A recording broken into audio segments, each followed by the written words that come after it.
Bismillahirrahmanirrahim. Assalamu alaikum. Hello and welcome to our 19th lecture on algebra. The course code is MTH376 and it's for Masters of Mathematics students from ComSat's Institute of Information Technology Virtual Campus. Okay, so 19th lecture and as usual a brief recap of what we have done in the last lecture. Okay, in the last lecture we started talking about cyclic subgroups and I gave you a few examples of cyclic subgroups.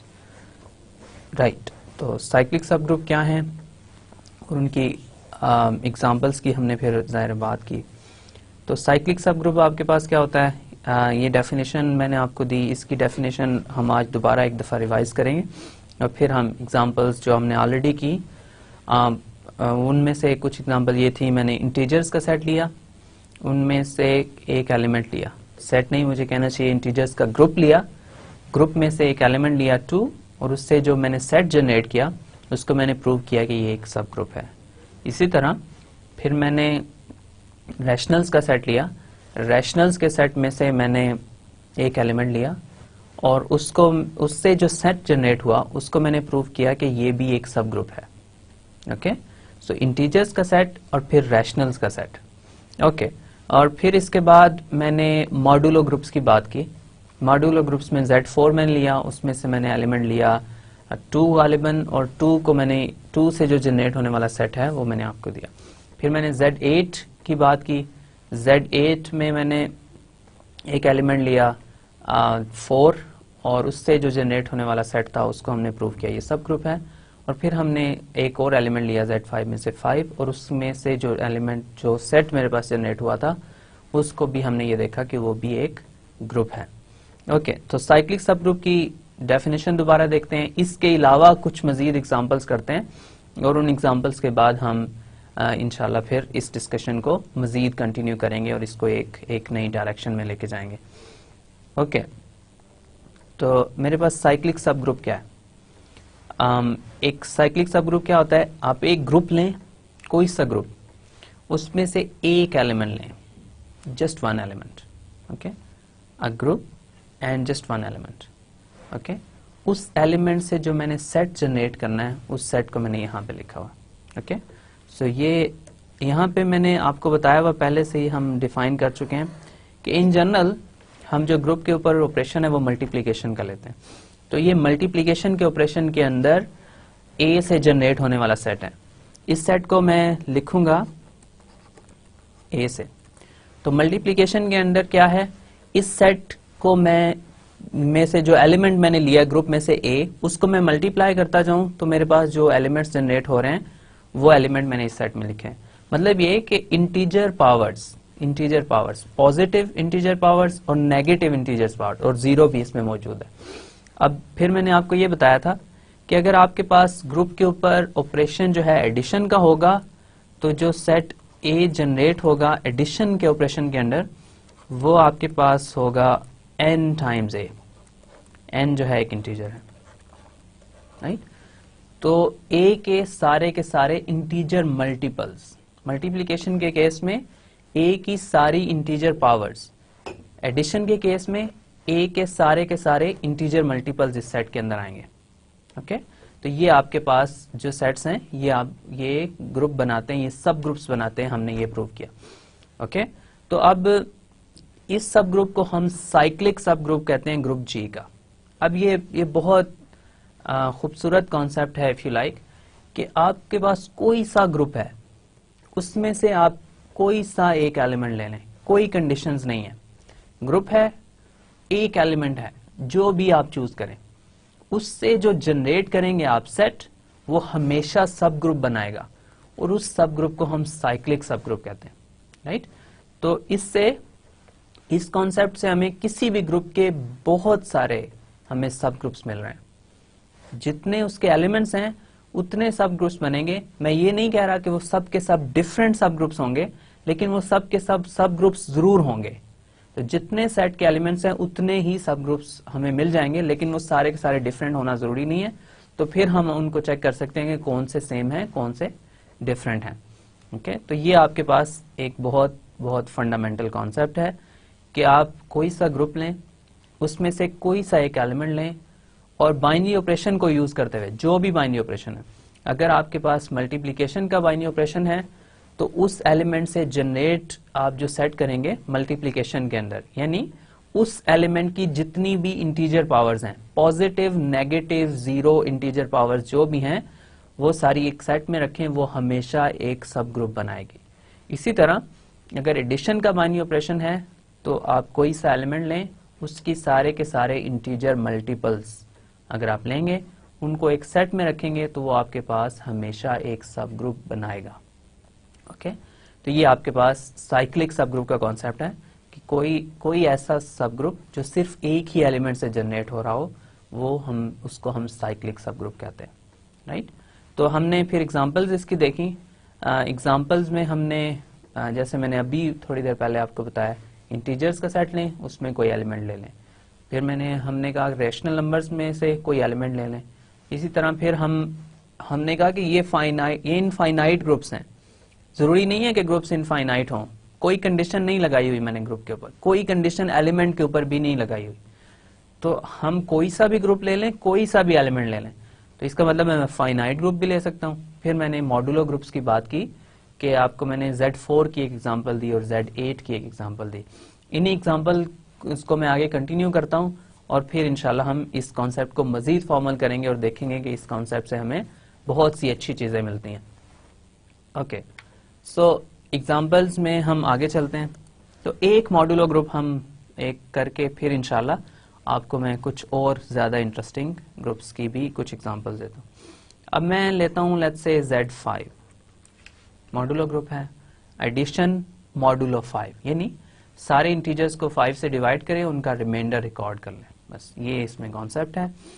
और बहुत सारे mathematical concept इससे attached हैं। ये बहुत important groups हैं, please इनको भूलिएगा नहीं। जो भी इनके मैथमेटिक्स के कॉन्सेप्ट इसके बिहाइंड पे चल रहे हैं, वो सब के सब आपको बताए हैं, तो वो सारे कॉन्सेप्ट हम यूज करते रहेंगे। ओके, सो Z5 है हमारे पास, इसमें 5 एलिमेंट्स हैं, 0 है, 1 है, 2 है, 3 है और 4 है। इसमें ये 5 एलिमेंट्स, इसमें कोई एक एलिमेंट लें, उससे मैंने सेट जनरेट करना है। लेट्स से मैं एलिमेंट ले लेता हूँ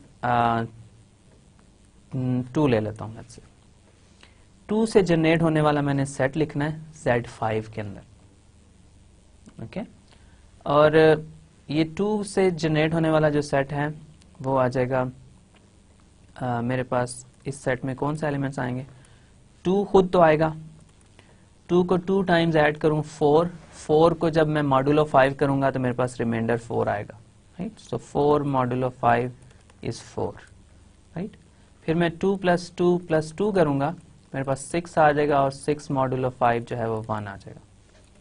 फिर इसी तरह 2 + 2 + 2 + 2, जब तक आपके पास डिफरेंट एलिमेंट्स आते जाएंगे आप इसको कंटिन्यू करेंगे। जब आपके पास सेम एलिमेंट्स रिपीट होना शुरू हो जाएंगे तो आप इस प्रोसेस को स्टॉप कर देंगे। तो 2 + 2 + 2 + 2 ये 8 आ जाएगा, मॉडुलो 5 जो है वो ये 3 आ जाएगा। और इसी तरह एक फाइनल रह गया है 2 + 2 + 2 + 2 + 2, ये 10 आ जाएगा, मॉडुलो 5, 10 को 5 से डिवाइड करें, रिमाइंडर 0 आ जाएगा, तो ये आपके पास 0 आ जाएगा। तो इस सेट में कौन से एलिमेंट्स हैं? 0 है, 1 है, 2 है, 3 है और 4 भी है। तो ये एलिमेंट, ये जो सेट है ये खुद Z5 के इक्वल है।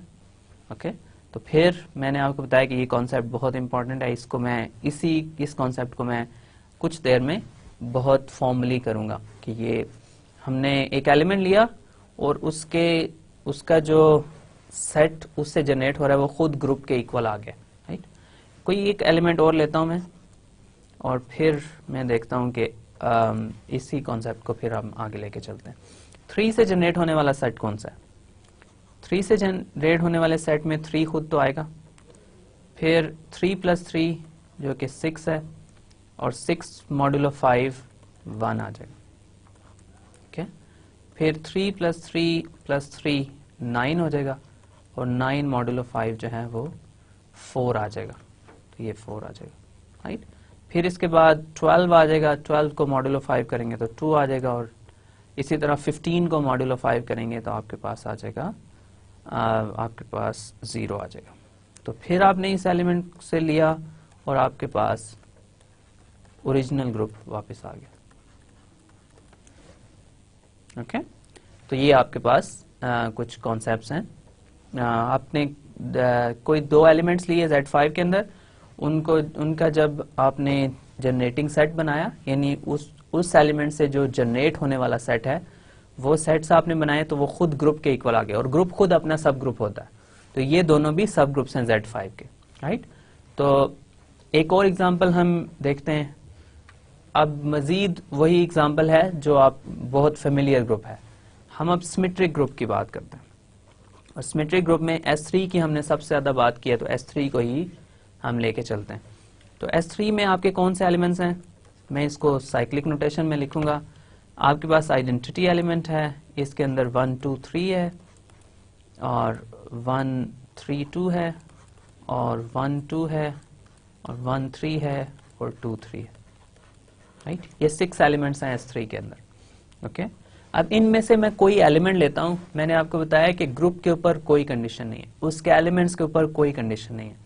कोई भी ग्रुप लेंगे, उसका कोई भी एलिमेंट आप ले सकते हैं, राइट। तो हम इसीलिए मैं आपको डिफरेंट ग्रुप्स करके बता रहा हूं कि आप जो हैं कहीं ये ना समझेंगे किसी पर्टिकुलर ग्रुप के लिए ये चीज ट्रू है। ऐसा नहीं है, कोई भी ग्रुप हो, कोई भी उसका एलिमेंट हो, उसके लिए ये स्टेटमेंट ट्रू है कि आप उसमें से कोई एलिमेंट लेंगे, उससे जो जनरेट होने वाला सेट है वो हमेशा सब ग्रुप बनाएगा। ओके, तो अब मैंने S3 लिया। अगर आपने अभी तक देखा होगा मैंने आइडेंटिटी एलिमेंट कभी नहीं लिया। आइडेंटिटी एलिमेंट जो है वो उससे जो जनरेट होने वाला सेट है उसमें सिर्फ आइडेंटिटी एलिमेंट ही आता है। जैसे मैं आपको अगर लेके बताऊं, तो आइडेंटिटी एलिमेंट जिसको मैं 1 कह रहा हूं या I कह दें, आप जो भी इसका नाम दे दें, तो आइडेंटिटी एलिमेंट जो है उसको मैं उसमें उस सेट में आइडेंटिटी तो आएगा 1, ठीक है। फिर उसके बाद आइडेंटिटी को आइडेंटिटी से मल्टीप्लाई करूंगा, या इस केस में कंपोजिशन लूंगा, परमुटेशन को मल्टीप्लाई करूंगा, तो मेरे पास 1 ही आएगा। फिर जितनी भी आप बार मल्टीप्लाई करेंगे आइडेंटिटी को, वो आपके पास 1 ही देगी आपको, तो आइडेंटिटी ही देगी, इसलिए और कोई एलिमेंट आइडेंटिटी से जनरेट नहीं कर सकते आप। ओके, तो अब कोई और एलिमेंट लेता हूं, लेट्स से मैं 1 2 3 लेता हूं, ठीक है। ये 1 2 3 एक एलिमेंट है S3 का। इससे जनरेट होने वाला मैंने साइक्लिक सब ग्रुप फाइंड करना है। 1 2 3 से जनरेट होने वाला मैंने साइक्लिक सब ग्रुप फाइंड करना है। ओके, सो 1 2 3 से जनरेट होने वाला जो साइक्लिक सब ग्रुप है उसमें 1 2 3 तो डेफिनेटली आएगा। अब नेक्स्ट एलिमेंट कौन सा आएगा? 1 2 3 को 2 टाइम्स ऐड मल्टीप्लाई यानी कंपोजिशन करके मैं देखता हूं क्या आता है एलिमेंट, राइट। सो इसी एलिमेंट से जनरेट करना है, कोई और एलिमेंट नहीं यूज कर सकते हैं। यही मेन पॉइंट है कि यही एलिमेंट यूज होगा, इसी के ऊपर आपने ऑपरेशंस करने हैं और जो रिजल्ट्स आएंगे वो इस सेट में आएंगे। तो बाइनरी ऑपरेशन जो है कंपोजिशन है, यानी इस केस में परमुटेशन मल्टीप्लिकेशन है, तो वही हम यूज करेंगे और देखते हैं कि 1 2 3 को मैं जब 1 2 3 से मल्टीप्लाई करता हूं तो क्या आंसर आता है। पहली परमुटेशन में 1 2 पे मैप हो रहा है। ये आपको मल्टीप्लिकेशंस मैंने करके काफी बार बताई हैं, इसलिए होपफुली अब ये आपके लिए प्रॉब्लम नहीं होगी। सो 1 को 2 पे मैप हो रहा है, ओके। और सेकंड वाले में 2 जो है किस पे मैप हो रहा है?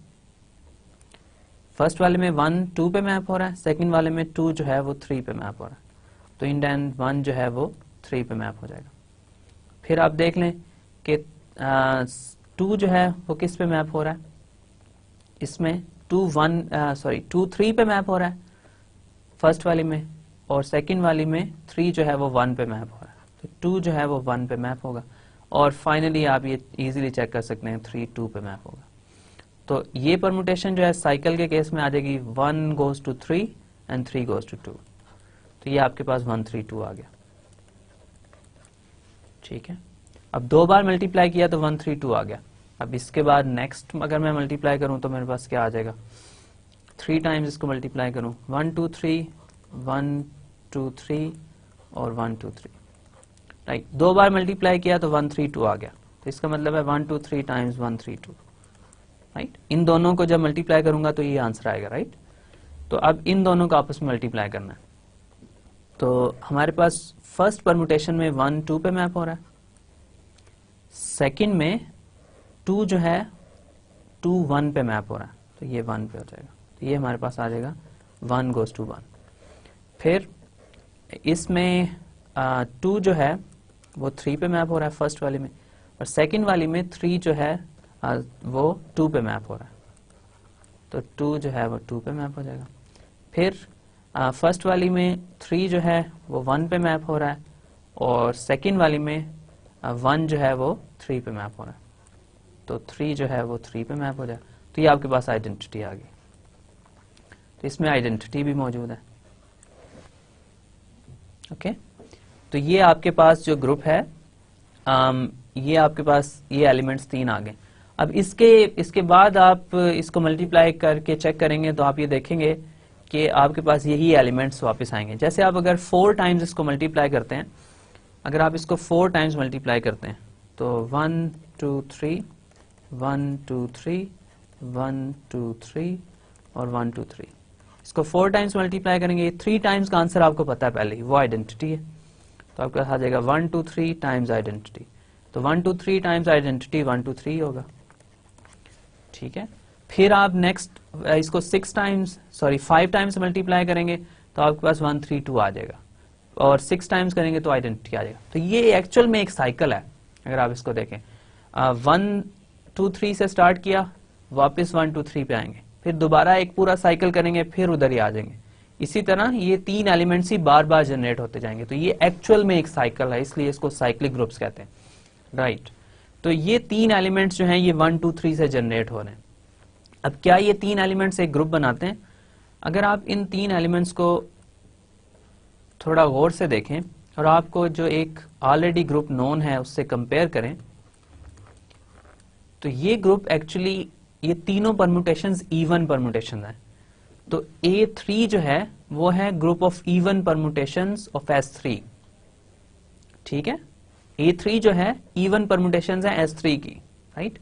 तो ये जो तीनों एलिमेंट्स हैं, ये 3 एलिमेंट्स A3 के इक्वल हैं, और A3 हमें पहले ही पता है, हम ये प्रूव कर चुके हैं कि A3 एक्चुअल में सब ग्रुप है S3 का, राइट। तो ये जो एलिमेंट 1 2 3 जनरेट कर रहा है सब ग्रुप, ये भी एक सब ग्रुप है S3 का, क्योंकि ये A3 ही है। तो हमें ये प्रूव करने की जरूरत नहीं है कि ये सब ग्रुप है, राइट। अब ये एक एलिमेंट लिया, मेरे पास A3 आ गया। अब इसके अलावा S3 के अभी तक शायद हमने कोई भी सब ग्रुप्स नहीं देखे, राइट। तो अब ये क्वेश्चन आप ये कर सकते हैं कि अब नया एक एलिमेंट हमने इसमें से लिया, तो हमारे पास फिर A3 आ गया। तो क्या A3 के अलावा और आइडेंटिटी और S3 के अलावा, ये तीनों के अलावा कोई सब ग्रुप नहीं है S3 का? ये क्वेश्चन हो सकता है। तो ये इस क्वेश्चन का आंसर ये है कि डेफिनेटली S3 के और भी सब ग्रुप्स हैं, और वो सब ग्रुप्स क्या हैं? ये जो कॉन्सेप्ट है साइक्लिक सब ग्रुप का, ये हमारे लिए चीजें बहुत आसान कर देता है सब ग्रुप फाइंड करने की। अब मैंने ये 3 एलिमेंट्स लिए थे, इन तीनों एक एलिमेंट लिया था, उससे ये सेट जनरेट हुआ। अब इसी सेट में से ये जो सेट है, इसमें से आप कोई और एलिमेंट लेंगे तो वो भी इसी सेट को जनरेट करेगा। इस कॉन्सेप्ट को मैं मजीद ज्यादा अभी इलाबोरेट नहीं करता, लेकिन अगर आप इस सेट के अंदर से कोई एक और एलिमेंट लेंगे तो वो भी इसी सेट को जनरेट करेगा, राइट। ये नहीं होगा कि अगर आप ये जो नया सेट आपने बनाया है इसमें से कोई और डिफरेंट एलिमेंट ले लें। हमने 1 2 3 से जनरेट किया इसको, अगर इसमें से 1 3 2 लेंगे तो वो भी इसी सेट को जनरेट करेगा। ये नहीं होगा कि वो किसी डिफरेंट सेट को जनरेट कर दे, राइट। तो ये अगर आप थोड़ा सा इसके बारे में सोचें तो होपफुली ये क्लियर होगा, लेकिन अगर नहीं है तो अभी हम इसकी डेप्थ में नहीं जाते, लेकिन आगे जाके हम इसको भी इन डेप्थ इसको देख लेंगे कि मैं यहाँ पे मेरा क्या मतलब है। ओके, सो अब इन तीनों एलिमेंट्स को मैं छोड़ देता हूँ। इसके अलावा भी तो 3 एलिमेंट्स मौजूद हैं, उनमें से कोई एलिमेंट मैं लेता हूँ और उनमें से कोई एलिमेंट लेके मैं देखता हूँ कि क्या उससे जनरेट होने वाला जो सेट है वो भी सब ग्रुप है या नहीं है, या हम ऐसे ही हमारी जो डिस्कशन है अभी तक कि हर एलिमेंट से जनरेट होने वाला जो सेट है वो सब ग्रुप बनाएगा, इसकी ये कहीं फॉल्स तो नहीं है। तो मैं एक और एलिमेंट लेता हूँ 1 2, ठीक है। 1 2 की मैं बात कर देता हूँ, कोई भी और भी ले सकते हैं आप, ये इतना मैटर नहीं करता। ओके, सो 1 2 से मैंने जो सेट जनरेट करना है उस सेट को मैं यहाँ लिखना चाह रहा हूँ। तो 1 2 से जनरेट होने वाला जो सेट है उसमें 1 2 तो डेफिनेटली आएगा। ओके, 1 2 को अब मैं 2 बार कंपोजिशन मल्टीप्लिकेशन यानी परमुटेशन मल्टीप्लिकेशन करके देखता हूँ, देखते हैं क्या आंसर आता है। सो 1 2 को अगर मैं 1 2 से मल्टीप्लाई करूं, 1 2 को किसी और एलिमेंट से मल्टीप्लाई नहीं कर सकते हैं क्योंकि हम इसी एलिमेंट से जनरेट होने वाला सेट फाइंड कर रहे हैं, कोई और एलिमेंट यहाँ पे हम यूज नहीं कर सकते हैं। लेकिन इसके आंसर ऑफ कोर्स और एलिमेंट्स आ सकते हैं, लेकिन इस एलिमेंट को ही यूज करते हुए हमने नए एलिमेंट्स जो आएंगे वही हम लिखेंगे इस सेट। अगर मैं 1 2 को 1 2 से मल्टीप्लाई करूं तो 1 2 पे मैप हो रहा है पहली परमुटेशन में, और सेकंड वाले में 2 1 पे मैप हो रहा है, तो 1 1 पे मैप हो जाएगा। ठीक है, फिर 2 जो है फर्स्ट परमुटेशन में 1 पे मैप हो रहा है, और सेकंड में 2 जो है वो 1 जो है वो 2 पे मैप हो रहा है, तो 2 2 पे मैप हो रहा है। फर्स्ट और फाइनल एलिमेंट लिखते हैं, ये आपको डेफिनेटली पता है। फर्स्ट वाली में 3 नहीं है तो 3 फिक्स है, फर्स्ट वाली में 3 3 पे मैप हो रहा है। सेकंड वाले साइकिल में भी 3 नहीं है तो 3 3 पे ही मैप होगा, तो 3 फिक्स है। तो ये आपके पास आइडेंटिटी आ गया। ओके, तो इसको आप यहाँ पे इस सेट में आइडेंटिटी भी आ रहा है। क्या इसके अलावा कोई एलिमेंट इस सेट में आ रहा है? वेल, हम 3 टाइम्स अगर मल्टीप्लाई करें 1 2 1 2 और 1 2 को 1 2 को 1 2 से मल्टीप्लाई करूंगा तो आंसर आपको ऑलरेडी पता है, अभी हमने फाइंड किया कि ये आइडेंटिटी है, और आइडेंटिटी को मैं 1 2 से मल्टीप्लाई करूंगा तो वो 1 2 ही आएगा। राइट, तो हम वापस पहले एलिमेंट पे आ गए। अगर 4 टाइम्स मल्टीप्लाई करेंगे तो 2 का आंसर जो है वो 2 का आंसर आइडेंटिटी है, तो 2 आइडेंटिटीज को मल्टीप्लाई करेंगे तो आइडेंटिटी आ जाएगा। तो इसका मतलब ये है कि यही इसमें 2 एलिमेंट्स आएंगे, इसके अलावा कोई नहीं। साइकिल है, 1 2 से स्टार्ट किया, 1 पे गया, फिर वापस अगर आप जाएंगे तो 1 2 पे वापस आ जाएंगे, फिर अगर आप 4 टाइम्स करेंगे तो 1 पे आ जाएंगे। तो ये एक कंप्लीट साइकिल है, प्रॉपर एक साइकिल है। राइट, ये नहीं है कि ये हमने बगैर किसी वजह के इसका ये नाम रख दिया। ओके, सो हमारे पास इस सेट में जो 2 एलिमेंट्स आ रहे हैं 1 और 1 2। राइट, तो इस सेट जो मैंने जनरेट किया 1 2 से, इसमें 2 एलिमेंट्स आ रहे हैं। अब क्या ये इसका सब ग्रुप है? ये क्वेश्चन है मेरा कि S3 का क्या ये सब ग्रुप है या नहीं है। वेल, हमें चेक करना पड़ेगा कि ये सब ग्रुप है या नहीं। तो H को मैं ले रहा हूं, वो सेट जो 1 2 से जनरेट किया मैंने, और उसमें 2 ही एलिमेंट्स आए हैं मेरे पास, 1 और 1 2। ओके, अब सबसे पहली कंडीशन ये है कि इसके ऊपर बाइनरी ऑपरेशन वेल डिफाइंड होना चाहिए, यानी कोई से 2 एलिमेंट्स लूं मैं इस सेट के अंदर तो उनका जो प्रोडक्ट है वो भी इसी सेट में आए। तो 1 को 1 से मल्टीप्लाई करूं तो 1 आ जाएगा, तो 1 को 1 2 से मल्टीप्लाई करूंगा तो 1 2 वापस आ जाएगा, और हमने अभी ये चेक किया कि 1 2 को 1 2 से मल्टीप्लाई करेंगे तो 1 आ जाएगा। तो ये डेफिनेटली क्लोज्ड है अंडर मल्टीप्लिकेशन, आपने अभी तो इसकी कैलकुलेशन की है। राइट, सेकंड एसोसिएटिव है। एसोसिएटिव इसलिए कि S3 खुद एसोसिएटिव है, तो इसके 2 एलिमेंट्स भी एसोसिएटिव होंगे, और ये कंपोजिशन ऑफ फंक्शंस हमेशा एसोसिएटिव होती। Okay, right, now third condition जो है वो थोड़ी इंटरेस्टिंग है।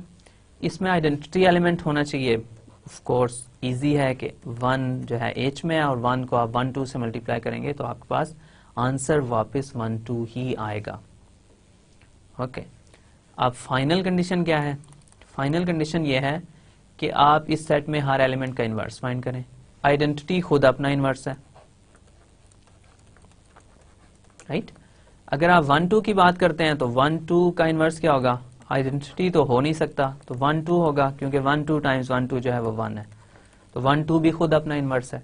तो इसका मतलब ये है कि इसमें तो सारी कंडीशन सेटिस्फाई हो रही हैं चारों ग्रुप की, तो H डेफिनेटली एक ग्रुप है, इज अ ग्रुप। ठीक है, और H एक ग्रुप है और ये सब ग्रुप है क्योंकि ये सबसेट है S3 का। राइट, तो H इज अ सब group of S3। Right, now अब वो क्वेश्चन जो है ये हमने आंसर कर दिया कि ऐसा नहीं है कि S3 का सिर्फ एक ही नॉन ट्रिवियल सब ग्रुप है, यानी A3। ऐसा नहीं है, इसके बहुत सारे और भी सब ग्रुप्स हैं, बहुत सारे तो नहीं, लेकिन छोटा सा सेट है तो थोड़े ही होंगे, लेकिन आपके पास 1 2 से जनरेट होने वाला सब ग्रुप बन जाएगा। इसी तरह 1 3 को ले लें, उससे भी जनरेट होगा वो सब ग्रुप आएगा। इसके अलावा 2 3 है तो 2 3 से जनरेट होने वाला भी एक सब ग्रुप बनेगा।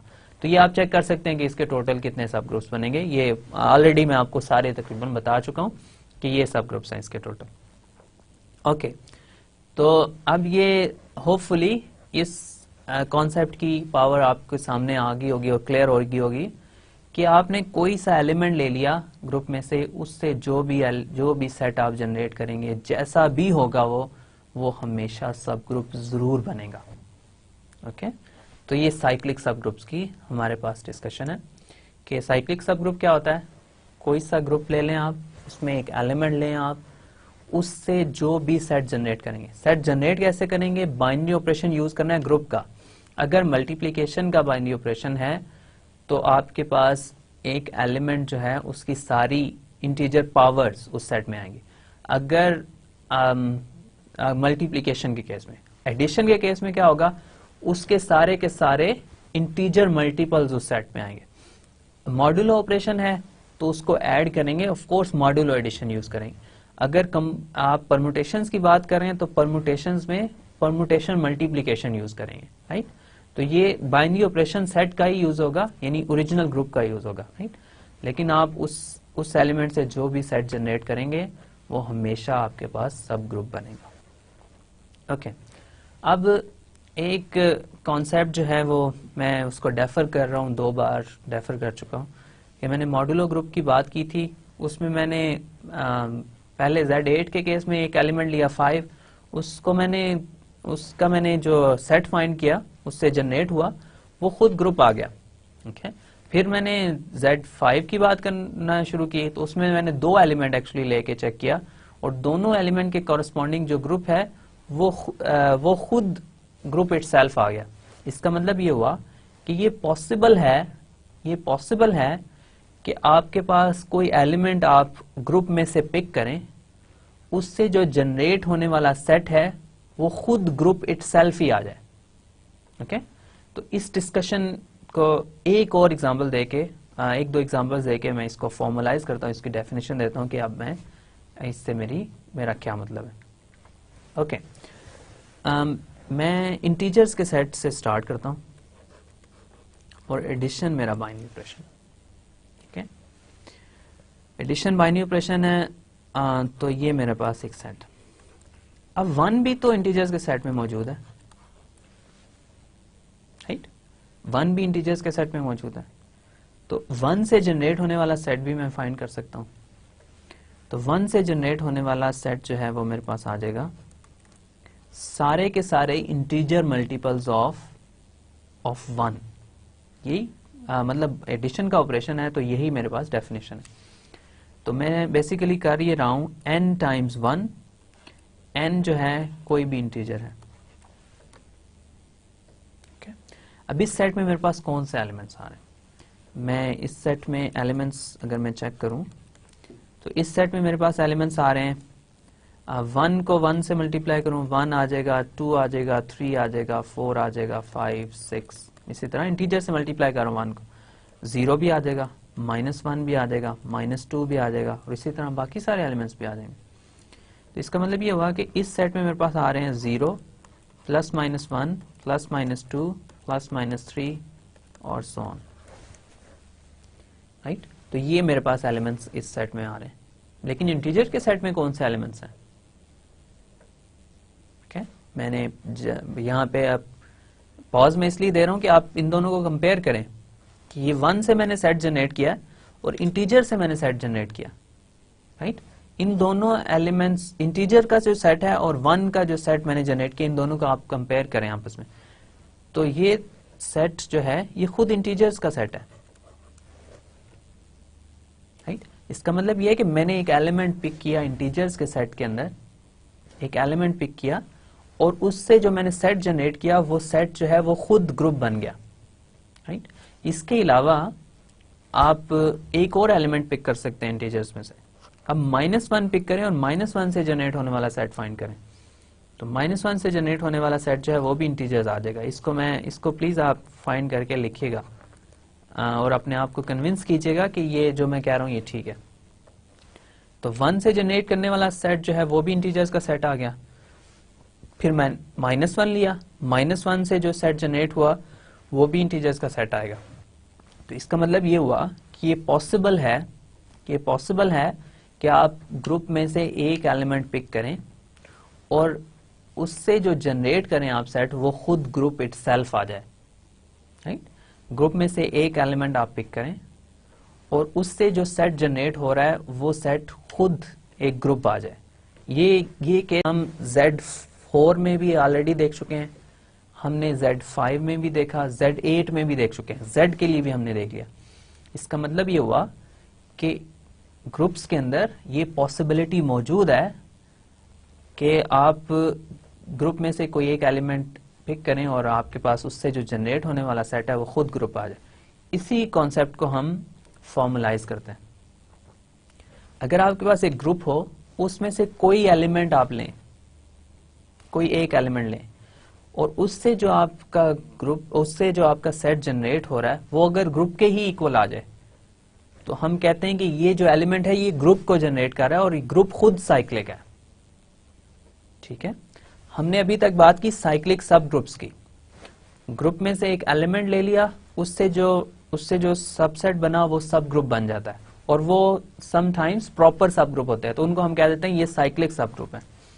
फिर मैंने आपको 2-3 पॉसिबिलिटीज अभी तक ये बताई कि आपने सेट में से ग्रुप में से एक एलिमेंट पिक किया, उससे जो आपने सेट जनरेट किया वो खुद ग्रुप आ गया। अगर ये पॉसिबिलिटी हो तो हम कहते हैं कि अब ये जो एक एलिमेंट है ये खुद ग्रुप को जनरेट कर रहा है और अब ये हमारा जो ग्रुप है ये खुद साइक्लिक ग्रुप है, राइट। जैसे अब मैं आपको अभी लास्ट स्लाइड पे बताया कि Z जो है वो 1 से जनरेट होता है और ये -1 से भी जनरेट होता है।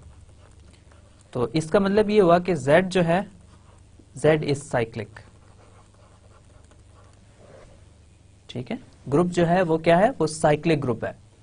ग्रुप खुद साइक्लिक है, ये सब ग्रुप नहीं रहा, अब ये ग्रुप खुद इटसेल्फ साइक्लिक ग्रुप बन गया।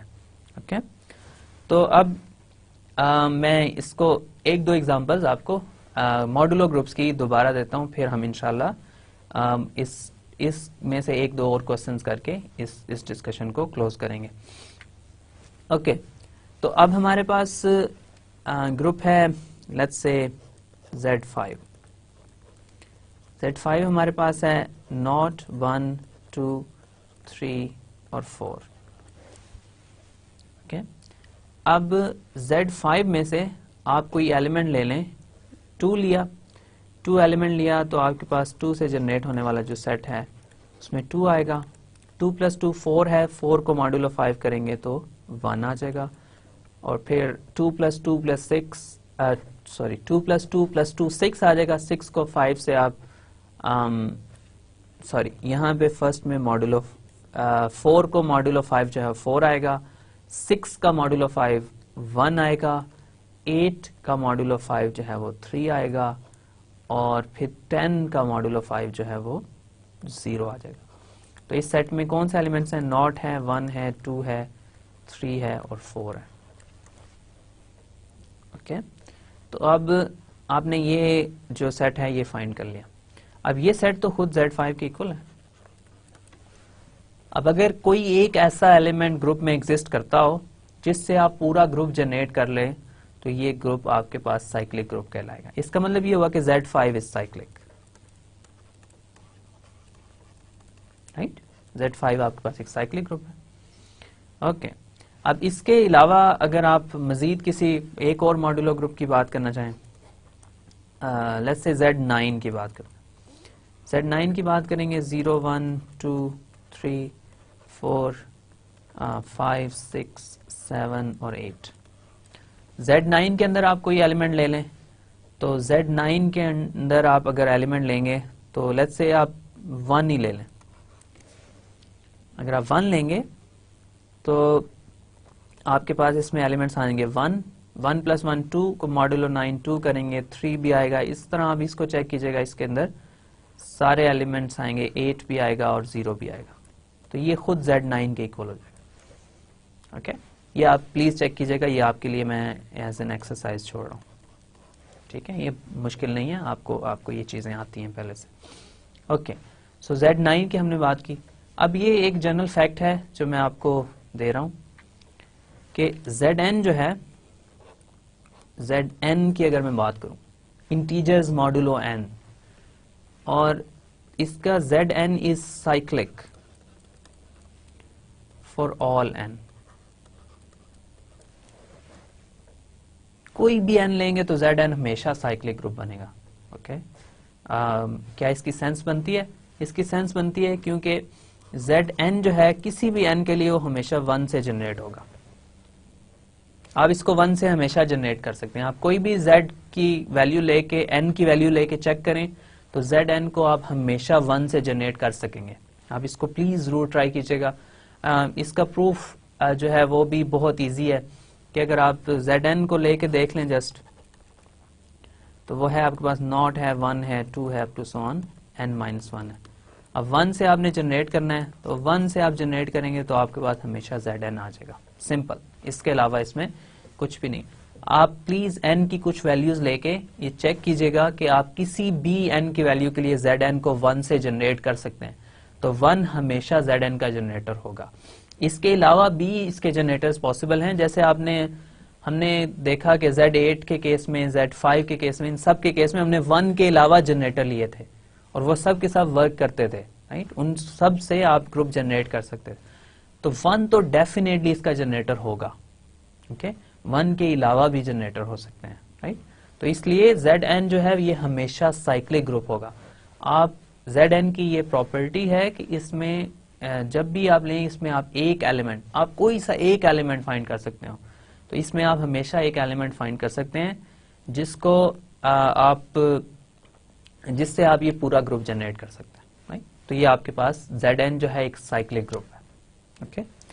अब क्वेश्चन ये है कि क्या सारे ग्रुप साइक्लिक ग्रुप होते हैं, राइट।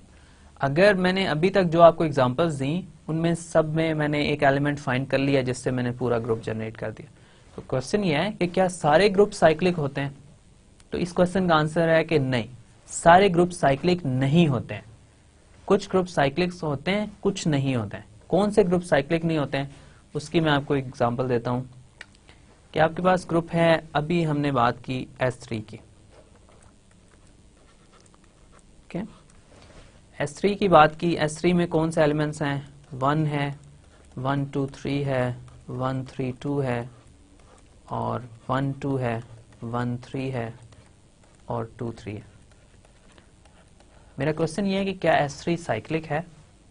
अगर S3 साइक्लिक है तो मुझे इसमें कोई एलिमेंट मैं फाइंड कर सकता हूं जिससे मैं पूरा S3 को जनरेट कर सकता हूं, राइट। अब मैंने आपको पहले बताया S3 की, अभी हमने एग्जांपल की 1 से, अगर आप इस सेट में 1 एलिमेंट लेंगे उससे जो सेट जनरेट होगा वो आपके पास 1 आएगा। 1 तो S3 के इक्वल ऑफ कोर्स नहीं है। फिर आपने अगर लें 1 2 3, तो इसका भी हमने अभी देखा, इससे जो सेट जनरेट हो रहा है वो क्या आ रहा है? 1 आ रहा है, उसमें 1 2 3 आ रहा है और 1 3 2 आ रहा है, ठीक। अब इसी तरह अगर आप 1 3 2 लेंगे, उससे जो सेट जनरेट होगा 1 3 2 से जनरेट होने वाला सेट जो है वो भी 1 आएगा, उसमें 1 2 3 आएगा और 1 3 2 आएगा। इसको आप चेक कर सकते हैं, ठीक है, इसको चेक कर लीजिएगा। ये मैंने आपको बताया कि अगर आपने 1 2 3 से एक सेट जनरेट किया, उसमें कोई एलिमेंट आ गया 1 3 2 इसके, अब 1 3 2 से जो एलिमेंट जनरेट करेंगे वो वही सेट आएगा जो 1 2 3 से जनरेट किया हुआ, ओके। अब फिर हमने 1 2 की बात की थी, 1 2 से हमने देखा कि जो सेट हमने इससे जनरेट किया उसमें 1 आ रहा है और 1 2 आ रहा है। फिर अगर आप 1 3 की बात करें तो 1 3 से जो आप सेट जनरेट करेंगे उसमें आएगा 1 और 1 3, इसके अलावा कोई एलिमेंट इसमें नहीं आएगा। और फाइनल में 2 3 की बात करेंगे तो 2 3 से जो आप सेट जनरेट करेंगे उसमें आएगा 1 और 2 3। 1 से यहां मैं आइडेंटिटी परमुटेशन को डिनोट कर रहा हूं, ठीक है। अब इसके अलावा तो कोई एलिमेंट बचा ही नहीं है S3 में, ओके। हमने सारे के सारे एलिमेंट्स ले लिए S3 के, उनमें से हमने जनरेट किया, उनसे सेट जनरेट करके हमने लिखा, उनमें से कोई भी S3 के इक्वल नहीं आया है, राइट। इसका मतलब ये हुआ कि S3 तो किसी भी अपने एलिमेंट से जनरेट नहीं हो सकता, तो S3 जो है वो साइक्लिक नहीं है। तो S3 जो है वो किसी भी एलिमेंट ए से जनरेट नहीं हो सकता, ठीक है। ये इक्वल नहीं है किसी भी एलिमेंट के लिए, इसका मतलब S3 साइक्लिक नहीं है। अब ये दो यहाँ पे मैंने ग्रुप लिखे हैं, ये इनको जनरेट करके मैंने आपको बताया नहीं है, लेकिन ये आपके लिए 2 मल्टीप्लिकेशन है इसमें टोटल जो आपने करनी है और आपको ये ग्रुप मिल जाएगा। तो इसमें आप मतलब इजीली इसको कर सकते हैं, इसमें कोई ज्यादा मुश्किल कॉन्सेप्ट नहीं है। तो इसका ये मतलब हुआ कि सारे ग्रुप्स जो हैं वो साइक्लिक नहीं होते हैं, राइट। कुछ ग्रुप साइक्लिक होते हैं, कुछ ग्रुप साइक्लिक नहीं होते, इसीलिए हमने ये कॉन्सेप्ट डिफाइन किया। अगर हमारे सारे ग्रुप साइक्लिक होते तो फिर हमारे पास हमें ये डिफाइन करने की जरूरत ही नहीं थी कि जो सब ग्रुप्स हैं वो जो ग्रुप्स हैं वो साइक्लिक होंगे, क्योंकि सारे साइक्लिक हैं तो हमें ये नया कॉन्सेप्ट देने की क्या जरूरत है। तो सारे ग्रुप्स जो हैं वो साइक्लिक ग्रुप्स नहीं होते हैं, राइट। तो ये हमारे पास मेन इसका कॉन्सेप्ट है। ओके, तो अब हम ये क्वेश्चन कर सकते हैं। अच्छा चलें, हमें ये भी पता चल गया कि ग्रुप्स जो हैं उनमें से कुछ साइक्लिक होते हैं, कुछ साइक्लिक नहीं होते हैं, राइट। अब मैं ये फाइंड करना चाह रहा हूं, क्या मुझे ये पता है कि कौन से ग्रुप साइक्लिक होंगे और कौन से नहीं होंगे, राइट। तो ये क्वेश्चन मेरा ये है कि कब एक ग्रुप साइक्लिक ग्रुप होगा। जैसे मैंने अभी कहा कि Z आपके पास साइक्लिक है, इसी तरह Zn साइक्लिक है, ये दोनों साइक्लिक है, ठीक है। फिर मैंने आपको कहा कि S3 जो है वो साइक्लिक नहीं है, ठीक है। इसी तरह आप ये प्रूव कर सकते हैं कि Sn जो है वो साइक्लिक नहीं है, not cyclic for all n greater than equal to 3। Okay, तो इसका मतलब है बहुत सारे साइक्लिक ग्रुप्स भी हैं और बहुत सारे नॉन साइक्लिक ग्रुप्स भी हैं। तो अब हमें अगर कोई ऐसा क्राइटेरियन मिल जाए जिससे हमें पता चल जाए कि ग्रुप जो है वो कब साइक्लिक होगा और कब नहीं होगा, राइट। अब हमारे पास जो कॉन्सेप्ट है, हमारे पास एक रिजल्ट ऐसा मौजूद है जिससे हमें पता चल जाता है कि अगर ग्रुप साइक्लिक होगा तो उसकी एक फंडामेंटल प्रॉपर्टी होगी जो हमने स्टार्ट में से मैंने ये डिस्कशन शुरू करते हुए आपसे कहा था कि आपके पास ग्रुप्स हैं, कुछ ग्रुप्स जो हैं वो अबिलियन हैं, कुछ ग्रुप्स नॉन अबिलियन हैं। तो हम क्या ऐसे ग्रुप्स फाइंड कर सकते हैं कि हमारे पास वो कभी भी नॉन अबिलियन ना हो। हम ये चाहते हैं, ये बहुत बहुत इंपॉर्टेंट और फंडामेंटल प्रॉपर्टी है ग्रुप्स की कि वो अबिलियन हो। अब ये हमारे लिए प्रॉब्लम क्रिएट करती है चीज कि हम दो एलिमेंट्स को डिफरेंट ऑर्डर में ऐड करें या मल्टीप्लाई करें तो आंसर डिफरेंट आ रहे हैं, तो ये हमारे पास कोई मतलब नेचुरल नहीं लगता। तो इसलिए हम क्या करते हैं, हम इसके ऊपर एक हम ये इंटरेस्टेड हैं कि हमें पता चल जाए कि ग्रुप्स जो हैं वो कोई ऐसे ग्रुप्स हों जो कभी भी नॉन अबिलियन ना हो। तो उसका आंसर और इस चीज का आंसर कि हमारे पास जो साइक्लिक ग्रुप्स कब साइक्लिक होते हैं कब नहीं होते, तो ये दोनों आंसर्स आपस में इंटर रिलेटेड हैं। ये जो नेक्स्ट स्टेटमेंट मैं आपको दे रहा हूँ ये बहुत कंप्लीट स्टेटमेंट नहीं है, लेकिन इसमें आपको काफी कुछ मिल जाता है, लेकिन इसके अलावा भी कुछ चीजें हैं। तो हमारे पास ये रिजल्ट है, हर साइक्लिक ग्रुप अबिलियन होता है, okay. Every cyclic group is abelian, okay. तो अगर आपके पास एक ग्रुप है जो साइक्लिक है तो इसके बारे में आप डेफिनेटली ये कह सकते हैं कि वो हमेशा अबिलियन होगा, ओके। तो अब ये हमें इस थ्योरम से नहीं पता चल रहा कि अगर ग्रुप जो है वो नॉन अबिलियन होगा तो वो साइक्लिक नहीं होगा, राइट। हर साइक्लिक ग्रुप जो है वो अबिलियन जरूर होगा, ओके। लेकिन नॉन साइक्लिक ग्रुप्स भी अबिलियन हो सकते हैं। सबसे पहली बात इससे ये पता चल रही है, हर साइक्लिक ग्रुप अबिलियन जरूर होगा, हर साइक्लिक ग्रुप अबिलियन जरूर होगा। लेकिन अगर कोई ग्रुप साइक्लिक नहीं है तो ये जरूरी नहीं है कि वो अबिलियन नहीं होगा, ये स्टिल पॉसिबल है कि वो ग्रुप जो है वो अबिलियन हो, ओके। तो ये इसमें मेन कॉन्सेप्ट है। तो जो भी हमने एक क्वेश्चन तो बहुत प्रिसाइजली आंसर कर दिया कि हमारे पास एक पूरी क्लास ऐसे ग्रुप्स की मौजूद है, पूरी क्लास मौजूद है ऐसे ग्रुप्स की जो हमारे पास डेफिनेटली हमारे पास बिलियन होंगे, राइट। तो एक चीज़ तो हमें ये पता चल रही है इस स्टेटमेंट से कि जब भी कोई ग्रुप होगा वो साइक्लिक होगा तो वो बिलियन भी होगा। और ये भी क्लियर है कि अगर ग्रुप नॉन बिलियन होगा तो वो साइक्लिक नहीं हो सकता, क्योंकि साइक्लिक ग्रुप्स होते ही बिलियन है, राइट।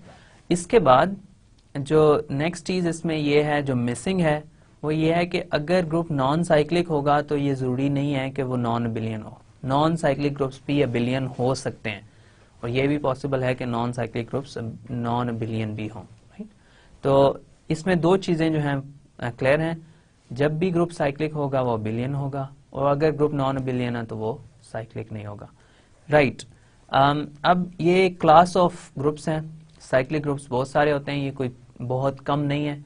तो ये जब भी ग्रुप साइक्लिक होगा तो वो बिलियन होगा, राइट। तो इस थ्योरम का जो प्रूफ है वो हम इंशाल्लाह नेक्स्ट लेक्चर में देखेंगे, और इस थ्योरम की कुछ थोड़ी सी डिस्कशन भी करेंगे।